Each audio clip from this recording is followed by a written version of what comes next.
Это анатомка. Тема сегодняшнего урока – аускультационный треугольник, тригонум аускультационис и легкий экскурс в топографическую анатомию. Данный треугольник ограничен латеральным краем трапециевидной мышцы. Речь идет о восходящих пучках, мускулюс трапециус. Также медиальным краем большой ромбовидной мышцы, мускулюс ромбоидеус майер, и верхним краем широчайшей мышцы спины, мускулюс латиссимус дорси. Дно его составляет фасция, покрывающая седьмое ребро и прилежащие межреберные промежутки. В области этого самого аускультационного треугольника производят выслушивание, иными словами, аускультацию.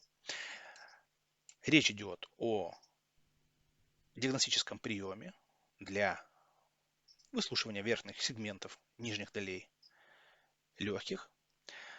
И следует подметить, что ширины треугольники достигают при положении, когда верхние конечности подняты над головой.